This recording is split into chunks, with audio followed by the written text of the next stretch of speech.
आप फर्जी एफआईआर करा चुके मेरे ऊपर, आप मुझे अरेस्ट कराना चाहते हैं, आप बता दीजिए, जहां कहोगे मैं आ जाऊंगा। लेकिन इस तरह से अधिकारियों के ऊपर दबाव बना के उन्हें फांसी लगाने पे, उन्हें आत्महत्या करने पे मजबूर मत कीजिए, इससे घर उजड़ रहे हैं। ये ठीक नहीं है। आप हर वक्त यही सोचते रहते हैं मैं सीबीआई का इस्तेमाल कैसे करूं, मैं ईडी का इस्तेमाल कैसे करूं, मैं चुनी हुई सरकारों को कैसे गिराऊं, चुने हुए एमएलएज को कैसे खरीदूं। आप स्कूल बनाने पे कब सोचेंगे? आप अस्पताल बनाने पे कब सोचेंगे? आप महंगाई कम करने पे कब सोचेंगे? आप रोजगार देने पे कब सोचेंगे? आप केवल यही सोचते रहते हैं कि कैसे सीबीआई पे दबाव बना के चुनी हुई सरकार को गिराऊं विपक्ष की, कैसे चुने हुए एमएलएज को खरीद लूं विपक्ष के।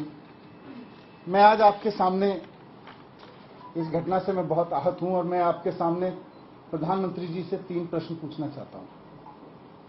जो सीबीआई के अधिकारी ने सुसाइड किया, जिसके ऊपर बहुत दबाव था कि वो मेरे खिलाफ पूरे के पूरे केस को लीगली साउंड बनाए और उनको आत्महत्या करनी पड़ी जितेंद्र कुमार जी को, उसके सिलसिले में मैं प्रधानमंत्री जी से 3 सवाल पूछना चाहता हूं कि अधिकारियों पे इतना दबाव क्यों बनाया जा रहा है कि वो आत्महत्या करने जैसा कदम उठाने पे मजबूर हों। आप अपने राजनीतिक विरोधियों को कुचलने के लिए अपनी ही सरकार के अधिकारियों को और कितना टॉर्चर करोगे? दूसरा सवाल है मेरा कि क्या अब भारत की केंद्र सरकार का काम केवल ऑपरेशन लोटस चलाना रह गया है?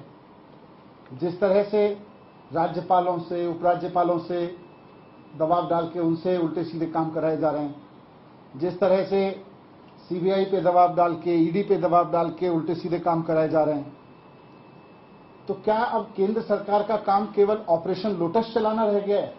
ये मेरा दूसरा सवाल है प्रधानमंत्री जी से।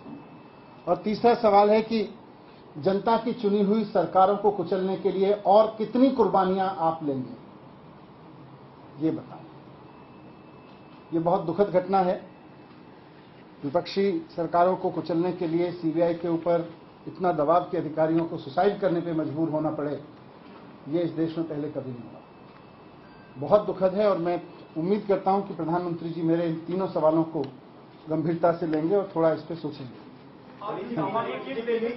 है और उसमें वो आपके ऊपर आरोप लगा रहे हैं और एक स्टिंग ऑपरेशन किया जिसमें आरोपी नंबर 13 का स्टिंग ऑपरेशन दिखा रही बीजेपी और आरोप लगा रही है कि 6% कमीशन दिया गया।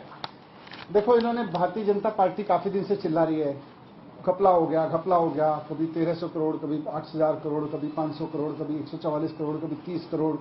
फिर सीबीआई से इन्होंने एफआईआर कराई तो सीबीआई ने भी ढूंढ ढांड के दूर से कहीं से स्ट्रेच करके 2 कंपनियों के बीच की किसी वाइट डीलिंग को जबरदस्ती मेरे ऊपर थोपने की कोशिश की, वो भी सोर्सेज के हवाले से। तो एफआईआर में लिखा, उसके बेस पे मेरे घर पे रेड डलवा दी, घर पे कुछ नहीं मिला।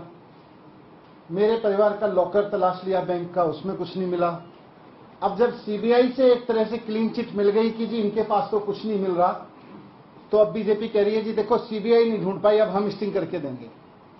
फिर वो कोई सड़क पे, चौराहे पे खड़े होकर किसी को गाड़ी पे बिठा के कुछ कहते हैं, उसके कोई सवाल जवाब करते हैं, वो स्टिंग है? मजाक है। तो ऐसे स्टिंग मेरे पास भी है, मैं भी दे दूंगा कल बहुत सारे, फिर आप उसको भी चलाना। Thank you.